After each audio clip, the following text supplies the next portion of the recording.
আসসালামু আলাইকুম। আমি আপনাদের সম্মুখে আজকে পার্ট ও পার্ট টু দিব। যার আগে দিয়েছিলাম ফায়ার স্প্রিংকার সিস্টেমের যে আপনাদের মেইন কম্পোনেন্টগুলো আছে এই বিষয়ে কথা বলছিলাম। তো আজকে তার বাকিটুকু দিয়ে দিব ইনশাল্লাহ, পার্ট টু আকারে দিব।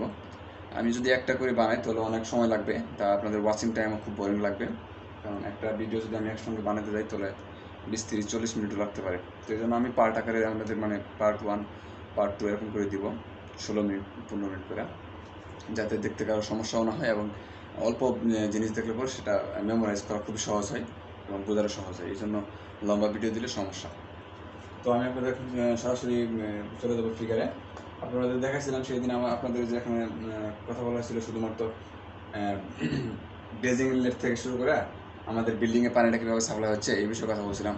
তো আজকে আমাদের যে আরও ইকুইপমেন্ট আছে প্রতিটা ফ্লোরে বা বেসমেন্টে আমাদের যে পানিটা কীভাবে কোথায় যাচ্ছে, তো আমি আপনাদের বলছিলাম যে ওখানে আমাদের এফসিউতে ল্যান্ডিং ভাল্ব, এফসিতে ফায়ার হাউস ক্যাবিনেটে ল্যান্ডিং ভাল্বে, ঠিক আছে। আরও আপনাদের ওখানে যে ফ্লোরে যে আমাদের জোন কন্ট্রোল বাল্ব থাকে, জোন কন্ট্রোল বাল্বটা হচ্ছে যে আমাদের বিল্ডিংয়ের যদি একটা ফ্লোরের জন্য একটা জোন কন্ট্রোল বাল্ব ইউজ করা হয়। যদি ফ্লোর অনেক বড় হয়ে যায় সেক্ষেত্রে আপনি সেই ফ্লোরকে 2 বা 3 ভাগে ডিভাইডেড করে বা 2 ভাগে ডিভাইডেড করে 2টা জোন কন্ট্রোল ভাল্ব ইউজ করতে পারেন। Zone control valve assembly system হচ্ছে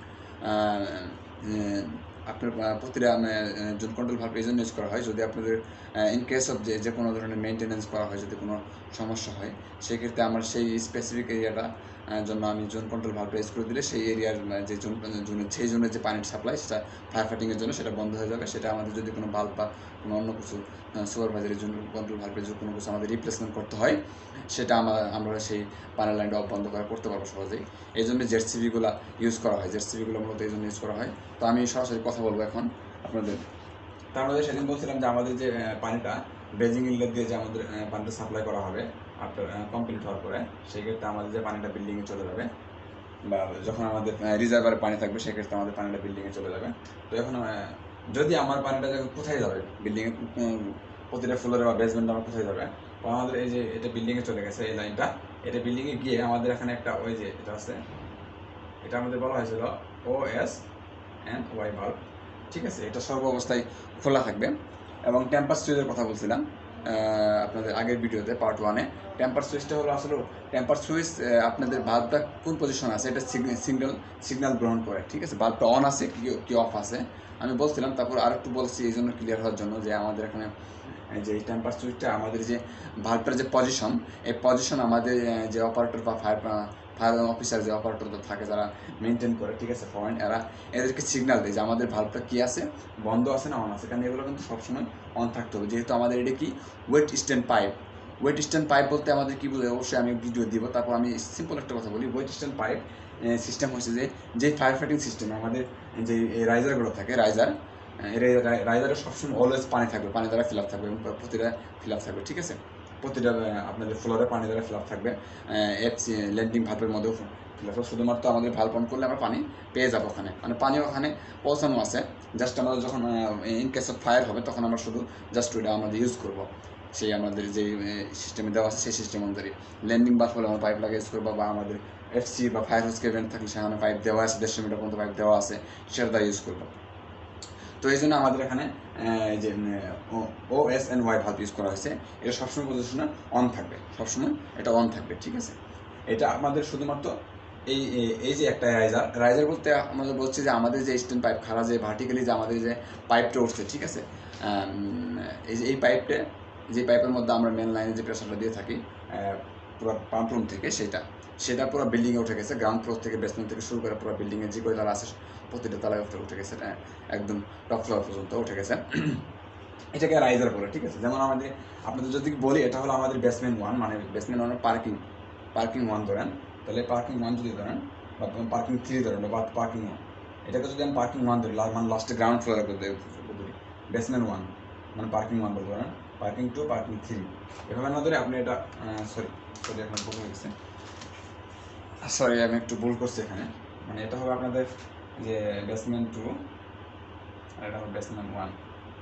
আর আপনাকে এটা পার্কিংও বলতে পারেন, যেটা আমাদের সমস্যা নেই, যেটা বেসমেন্টই বলা হয়। যে বিল্ডিংয়ের দেখা গেছে আমাদের যে বিল্ডিং আছে এখানে আমার 3টা বেসমেন্ট আছে, মানে বেসমেন্ট 1, বেসমেন্ট 2, বেসমেন্ট 3। আমি জাস্ট ফিগারের মাধ্যমে দেখা দিচ্ছি আপনাদের, জাস্ট যে আমাদের জাস্ট বোঝানোর স্বার্থে আর কি। জাস্ট আমি দুইটা দেখাচ্ছি শুধুমাত্র এখানে। এখানে দেখানো হয়েছে বেসমেন্ট 1, বেসমেন্ট 2। বেসমেন্ট 2 হলো আমাদের যে ফায়ার ফাইটিং পাম্প রুম যেখানে আছে, সেই ক্ষেত্রে পাম্প রুমটা আবার গ্রাউন্ডে ইউজ করা যায়, ঠিক আছে, গ্রাউন্ডও ইউজ করতে পারেন, অথবা আপনি এটা আসলে ডিজাইন পারফেক্ট। আপনি কাস্টমার কোথায় চায়, আপনাদের যারা ওনার আছে তারা কোথায় আছে, কাস্টমার যে স্যাটিসফিকেশন যায়, আপনি পাম্প রুম কোথায় দেবেন এটা ডিজাইনাররা গবেষণা করে সেক্ষেত্রে ইউজ করবে। সেক্ষেত্রে আপনি বেসমেন্ট 1 দেবেন না বেসমেন্ট 2 দেবেন, ইটস ডিপেন্ড। আমাদের ওখানে আছে গ্রাউন্ড ফ্লোরের একটু নিচে, মানে বেসমেন্ট গ্রাউন্ড ফ্লোরে আছে আমাদের ওখানে সবগুলো পাম্প রুমগুলো। তো ওখানে দেখেন পাম্প রুম থেকে আমাদের চলে যাওয়ার পর আমাদের এখানে দুইটা রাইজার উঠছে, সরি একটা রাইজারও আমাদের এগুলা চলে গেছে। একটা রাইজারের সাথে আমাদের যে এফএসসি আছে, এটা fire house cabinet. Fire house cabinet আমি দেখাইছি এর আগে ভিডিওতে। এই যে ফায়ার হাউস ক্যাবিনেট আছে, বেসমেন্ট 2 আছে একটা, বেসমেন্ট 1 আছে একটা, গ্রাউন্ড ফ্লোরে আছে একটা, তারপরে ফার্স্ট ফ্লোরে আছে একটা। এইভাবে প্রতিটা ফ্লোরে চলে যাবে, ঠিক আছে, প্রতিটা ফ্লোরে এভাবে চলে যাবে। আর এগুলো হলো আমাদের জেড সিবি মানে হচ্ছে zone control valve. Zone control valve কেন ইউজ করে অবশ্যই বলছি, আবার বলবো অবশ্যই। আর আমাদের যে এই দুটা রাইজারে দুটা গেট ভাল্ব ইউজ করা হয়েছে, মানে পানিটা তো আমাদের ফ্লো করা হবে, পানিটা ফ্লো করার সময় আমাদের এখানে গেট ভাল্ব এই গেট ভাল্বটা ইউজ করা হয়েছে। গেট ভাল্ব এই যে এটা one kind of gate valve, OS&Y valve বলা হয়েছে, over side screw and yoke. এটা হলো মানে OS&Y ভাল্বের মিনিং। সেটা আমাদের রাইজারে পানিটা সাপ্লাইয়ের জন্য ইউজ করা হয়েছে। যদি ইন কেস অফ কোনো মেনটেন্যান্সের দরকার পড়ে আমরা পানি সাপ্লাই বন্ধ করে দেবো। আসলে সাধারণত হয় না, ইন কেস অফ দরকার পড়ে সেক্ষেত্রে আমরা বন্ধ করে দিলে পানি সাপ্লাই বন্ধ হয়ে যাবে। সেই ক্ষেত্রে আমাদের যে দুটো রাইজার গেছে, বিল্ডিংয়ের ভিতরে দুটো রাইজার গেছে, নাম্বার 1 নাম্বার 2 রাইজার, দুটো রাইজার আমাদের একটা আমাদের ল্যান্ডিং ভাল্ব ইউজ করা হয়েছে। ল্যান্ডিং ভাল্ব, এই যে ল্যান্ডিং ভাল্ব, এগুলো হলো ল্যান্ডিং ভাল্ব, ঠিক আছে, হ্যাঁ, ল্যান্ডিং ভাল্ব, এই যে ল্যান্ডিং ভাল্ব আড়াই ইঞ্চির হয়ে থাকে এগুলা। এই ল্যান্ডিং ভাল্বগুলো ইউজ করা হয়েছে। এসবগুলো ল্যান্ডিং ভাল্ব আড়াই ইঞ্চির হয়ে থাকে, মানে আড়াই ইঞ্চি 2.5 ইঞ্চি। তো এই ল্যান্ডিং ভাল্বগুলো থাকে। আর এখানে থাকে আমাদের FAC ফায়ার হাউস ক্যাবিনেট। তার মানে আমাদের যখন পানিটা সাপ্লাই হয় পানিটা যখন চলে যায় আমাদের ওয়াই ভাল্ব এই রাইজার চলে যায়। এই যে এই রাইজারে গেছে একটা, আরেকটা গেছে এই রাইজার চলে গেছে। এই রাইজারে গিয়ে আমাদের রাইজারে যতগুলো আমাদের প্রতিটা ফ্লোরে, বেসমেন্ট 1 আর 2-তে, third floor, fourth floor, fifth ফ্লোরে চলে যাবে, পুরো টপ ফ্লোর পর্যন্ত আমাদের চলে যাবে। তো আমাদের যখন আমাদের এই যে এখানে আমাদের যে মেন কম্পোনেন্টগুলো আছে এই সিস্টেমের মধ্যে, এখানে কিন্তু আবার স্প্রিংলার সিস্টেম আছে প্রতিটা ফ্লোরে। স্প্রিংলার সিস্টেম দেখানো হয়নি। স্প্রিংলার সিস্টেমটা কন্ট্রোল করার জন্য এগুলো জেডসিবি ইউজ করা হয়েছে। এই জেডসিবি ইউজ করা হয়েছে এই জন্যই জোন কন্ট্রোল বাধ্য হয়ে গেছে। আমার এই বেসমেন্ট 1 এবং গ্রাউন্ড ফ্লোর বা ফার্স্ট ফ্লোর আমার কোনো সমস্যা হয়েছে বা আমার কোনো কিছু মেনটেন করতে হবে, সেক্ষেত্রে যদি আমার কোনো কিছু মেনটেন করতে হবে, কোনো কিছু আমাকে রিপ্লেসমেন্ট করতে হয় কোনো একটা ইকুইপমেন্টকে, সেক্ষেত্রে আমাদের সেগুলো ফায়ার রিলেটেড ইকুইপমেন্ট হতে হবে। ফায়ার ফাইটিংয়ে যে রিলেটেড যে ইকুইপমেন্টগুলো, সেগুলো যদি আমাদের কোনো সমস্যা হয়, ড্যামেজ হয়, সেক্ষেত্রে আমাদের কী করতে হবে? সেক্ষেত্রে আমাদের যে এই জোনের জন্য কোনো মেনটেন করার জন্য এই জোনে যে আমার যতগুলো স্প্রিংলার সিস্টেম গেছে, সেগুলো আমি যদি এই যে জেডসিবি মানে জোন কন্ট্রোল ভাল্ব যদি বন্ধ করে দিই, তাহলে আমার কিন্তু ওই ফ্লোরে আর পানি সাপ্লাই হবে না। এবং ওই পানিটা কোথায় যাবে? ওই অতিরিক্ত পানিটা আমি এই যে ড্রেন আছে না, টেস্ট ড্রেনের মাধ্যমে নামিয়ে দেবো, ঠিক আছে। এটা হলো টেস্ট অ্যান্ড ড্রেন। মানে আমাদের যে মেনটেন্যান্সের পর মেরামতের পর আমাদের পানি যদি খালি করতে হয়, সেই পানিটা কোথায় ফেলাই দেবো? সেটা তো এমনি চলে যাবে না। সেই পানিটা আমাদের কী করতে হবে? সেই পানিটা আমাদের যে ড্রেনের মাধ্যমে ভাল্ব বন্ধ করে দিলে সেই পানিটা আমরা ছেড়ে দেবো, ড্রেনের মাধ্যমে যে আমাদের চলে যাবে স্পেসিফিক জায়গায়, যেখানে আমরা স্ট্রেস করবো পানিটা, সেখানে আমাদের চলে যাবে। এবং প্রতিটা ফ্লোরে একই সিস্টেম দেখেছে। আমাদের এখানে এই যে বেসমেন্ট 1-এ গেলাম, আমাদের এখানে কাজ করতে হবে, সেক্ষেত্রে আমাদের কী করতে হবে? পানি সম্পূর্ণ আমাদের আউট করতে হবে লাইন থেকে। পানি লাইন থেকে আউট করার জন্য কিন্তু এটা আমাদের মেন রাইজার, এটা থেকে কিন্তু পানি প্রতিনিয়ত ফ্লোরে চলে যাচ্ছে। আর এটা হলো এই যে ডট দেখতে পাচ্ছেন, ডট, এটা হলো আমাদের এই যে ডট, এই লাইনটা কি? এটা হচ্ছে আমাদের টেস্ট অ্যান্ড ড্রেন লাইন, ঠিক আছে। এই ড্রেন লাইনটা আমাদের পানিতে স্পেসিফিক জায়গায় চলে যাবে, ঠিক আছে। এটা আমাদের এবং এই ফায়ার হাউস ক্যাবিনেটটা এই প্রতিটাতে একই সিস্টেমে কাজ করে। আর আমাদের এখানে যেগুলো আছে আমি অবশ্যই প্র্যাকটিক্যালি একটা দেখাবো অবশ্যই। তার আগে আমি আমাদের বেসিকটা দিয়ে থাকি। এখানে আমাদের উপরে থাকে একটা রশি বা ফায়ার আপনার এক্সটিংগুইশার থাকে। এক্সটিংগুইশারটা কি? ওইটা যদি কোনো দেখা যাচ্ছে ইলেকট্রিক্যাল কারেন্ট বা বৈদ্যুতিক কারেন্ট লাগে, সেক্ষেত্রে আমাদের ওই পাউডার দিয়ে ইউজ করতে হয়। এখানে তো পানি ইউজ করা যাবে না।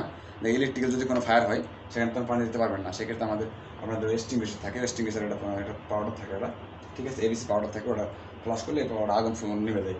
একটা উপরে একটা এক্সটিংগুইশার থাকে স্ট্যান্ডার্ড, এগুলো স্ট্যান্ডার্ড মান, এগুলো আর কি স্ট্যান্ডার্ড, ঠিক আছে। NAPL স্প্রিংলার সিস্টেমটা হলো NAPL 13, যা স্প্রিংকার সিস্টেম যে মেইন কম্পোনেন্ট ফায়ার স্প্রিংকার সিস্টেমের যে মেইন কম্পোনেন্টগুলো ইউজ করা হয়, সেক্ষেত্রে আমাদের যে ইনস্টলেশনের যে রুলস আছে NFPA 13 ইউজ করে করতে হয় স্ট্যান্ডার্ড। তো আমাদের এখানে যে ফায়ার হাউস ক্যাবিনেট আছে, এই ক্যাবিনেটের মধ্যে আমাদের উপরে যে উপরে থাকে, সেখানে থাকে আমাদের একটা এক্সটিংগুইশার, মানে ABC পাউডার যেগুলো থাকে, যদি কোনো ইলেকট্রিক্যাল ফায়ার হয় সেক্ষেত্রে আমাদের ওখানে পানি দিয়ে ইউজ করা নেবেন সম্ভব না, পানি দিলে তো আপনাদের জানেন আরও ভৌতিক সব বিষয় হবে, সেক্ষেত্রে আমাদের এই যে এক্সটিংগুইশার ইউজ করা হয়, ঠিক আছে। তো তারপর একটা ওখানে রশি থাকে, একটা হাতর থাকে, মানে ইন কেস অফ ফায়ার সিকিউরিটির জন্য যদি কেউ বের হয়ে যায়, দেখেছে আগুন অনেক লাগে গেছে, স্প্যাড কন্ট্রোল না, সেক্ষেত্রে ওখানে আপনাদের হ্যামলেট থাকে, ঠিক আছে, হ্যামলেট থাকে এবং অন্যান্য আরও মানে সরঞ্জাম থাকে, সেগুলো ইউজ করা হয়। হাতুড়িটা থাকে এই জন্য, যদি কোনো ক্ষেত্রে যদি কোনো কেউ বের হতে না পারছে, আগুন ধরে গেছে, সেক্ষেত্রে হাতুড়ি দিয়ে গ্লাস ভেঙে বের হতে, এগুলো অনেক মেনটেন্সের বিষয়গুলো কথা বলা করে না। আমি আপনাদের মেন যে বিষয়গুলো বলছি, আইনস্টিংগুলো থাকে, একটা রশি থাকে বেয়ে নামার জন্য, আর এখানে আমাদের নিচে থাকে একটা কি ফায়ার হুজ রিল। আমি দেখাইছি অবশ্যই ফায়ার হুজ রিলের মধ্যে একটা 150 মিটার একটা ওই থাকে, পাইপ থাকে, এবং এই পাইপটা অনেক স্ট্রং পাইপ, এবং ওখানে একটা জেট থাকে পাইপের আগাতে, ওই জেটের মাধ্যমে পানিটা ফিল আপ থাকে ওখানে। ওই ফায়ার হুজের যে রিল আছে, ফায়ার হুজ রিলটার নিচে একটা বাল্ব থাকে, ওই ভাবটা অন করলে আমাদের ওই যে টিউবের মধ্যে পানি চলে যায়, এবং তখন আমরা জেট ছাইরা, আমি অবশ্যই দিব ভিডিওটা, জেট ছাইরা আমরা ফায়ার করে থাকি। আর এই পাশে থাকে একটা 2.5 ইঞ্চি ল্যান্ডিং বাল্ব। তার মানে আমার ফায়ার স্টোর ক্যাবিনেটের মধ্যে আমাদের বিল্ডিং কথা বলতেছি, এখানে আপনাদের শুধুমাত্র এক্সটিংগুইশার থাকে, রশি থাকে, হাতুড়ি থাকে, আর এখানে আমাদের আপনাদের যে ফায়ার হাউস ক্যাবিনেট আছে, এর মধ্যে আপনাদের একটা থাকে, একটা ফায়ার হাউস রিল থাকে, রিলের মধ্যে আমাদের টিউবটা পেছানো থাকে, এবং একটা 2.5 ইঞ্চি ল্যান্ডিং ভাল্ব থাকে। ল্যান্ডিং ভাল্বটা আমাদের ওই জন্য ইউজ করা হয়, আগে বলছি, যদি দেখেছে একটা আমাদের দুই সাইডে আগুন লাগছে, সেক্ষেত্রে আমাদের দেখেছে একটা জেট দ্বারা, একটা পাইপ দ্বারা আমাদের হচ্ছে না, তো ওই ল্যান্ডিং ভাল্বের মাধ্যমে আমরা আরেকটা পাইপ সংযোগ করে ফায়ার ফাইটিং করতে পারবেন, সেক্ষেত্রে এক্সট্রা একটা ল্যান্ডিং ভাল্ব রাখা হয়েছে, ঠিক আছে, extra for our security here, ঠিক আছে। তাই আমাদের প্রতিটি ফ্লোরে একই সিস্টেমে এগুলো কাজ করতেছে। আর ল্যান্ডিং ভাল্ব সবসময় এগুলো স্ট্যান্ডার্ড মানে যেগুলো 2.5 ইঞ্চি হয়ে থাকে, আর আমাদের এই যে পাইপের লাইন যেগুলো 150 ডিমান্ডের উপর ডিপেন্ড করে, আমাদের সবসময় 150 mm হয়ে থাকে, 150 বা 200 mm হয়ে থাকে অ্যাপ্রক্সিমেটলি এরকমই। আর আমাদের এই হলো আমাদের যে মেইন যে ইকুইপমেন্টগুলো আছে, জেটসি বা zone control valve, landing valve, ঠিক আছে। এই ল্যান্ডিং ভাল্বগুলো এই জন্য ইউজ করা হয়। আর ল্যান্ডিং ভাল্বগুলো সাধারণত আমি একটা কথা বলি, ল্যান্ডিং ভাল্ব যেগুলো আমাদের এখানে দেখানো হয়েছে, এখানে কিন্তু আমাদের এখানে এরকম কোনো landing valve, extra landing valve নাই। কমার্শিয়াল বিল্ডিংয়ে এগুলো হয় না। আপনি বলতে পারবেন না কোথায় হয়ে গেল। এই কমার্শিয়াল বিল্ডিংয়ে আমাদের এভাবে আলাদা কোনো ল্যান্ডিং ভাল্ব থাকে না। আমাদের কমার্শিয়াল বিল্ডিংয়ে যেগুলো আছে সেগুলো ডিজাইন করা হয়, এগুলো আপনাদের এই ফায়ার হাউস ক্যাবিনেটের মধ্যে আলাদা একটা ল্যান্ডিং ভাল্ব থাকে, ঠিক আছে। ফায়ার হাউস ক্যাবিনেটের মধ্যে আমাদের আলাদা একটা ল্যান্ডিং ভাল্ব থাকে, আমি অবশ্যই প্র্যাকটিক্যাল ভিডিও দেবো নিতে বোঝার জন্য। আর এই যে ল্যান্ডিং ভাল্বগুলো থাকে আলাদা আলাদা, যে এগুলো হলো আপনাদের মানে আপনাদের ড্রাই স্ট্যান্ড পাইপ কোথায় ইউজ করা হয়, এগুলো ফ্যাক্টরিতে ইউজ করা হয়, ঠিক আছে। ফ্যাক্টরিতে ইন্ডাস্ট্রি ক্ষেত্রে ড্রাই স্ট্যান্ড পাইপ ইউজ করা হয়, ইন্ডাস্ট্রি ক্ষেত্রে তখন এগুলো ল্যান্ডিং ভাল্ব থাকে। আমি অবশ্যই এই বিষয়ে একটা ফিগার দেবো এবং ভিডিও দিয়ে কথা বলবো এই বিষয়ে। ইন্ডাস্ট্রিয়াল ক্ষেত্রে যে আমাদের ফায়ার ফাইটিং আছে, সেক্ষেত্রে আমাদের ল্যান্ডিং ভাল্ব থাকে, ওকে ডান। তো আমাদের এখানে সিস্টেমটা বুঝতে পারছেন, ব্রেজিং লিড দিয়ে পানিটা চলে আসবে বিল্ডিংয়ে, চলে যায় আমাদের প্রতিটা, পানিটা এদিকে যাবে না কিন্তু, কেন যাবে না এর আগে ভিডিওতে বলছি, পানিটা চলে যাবে আমাদের প্রতিটা ফ্লোরে, basement 1 2 3, third floor, first floor, second floor, third floor, এর উপর যতগুলো ফ্লোর আছে চলে যাবে, ঠিক আছে। এবং আমাদের ফায়ার স্প্রিংকার সিস্টেম কন্ট্রোল করার জন্য আমাদের কিন্তু এই জেসিবি বা জোন কন্ট্রোল ভাল্ব ইউজ করা হয়েছে, জোন কন্ট্রোল ভাল্ব ইউজ করা হয়েছে, ঠিক আছে। তবে জেটসিবির অ্যাসেম্বলি সম্পর্কে আমি অবশ্যই একটা স্পষ্ট ভিডিও দিব। জেটসিবিতে আমাদের কী থাকে, জেটসিবিতে আমাদের বলি, আমাদের one kind of gate valve থাকে, যেটাকে বলা হয় সুপারভাইজারি ভাল্ব থাকে, ঠিক আছে। আপনাদের একটা ফ্লো মিটার থাকে,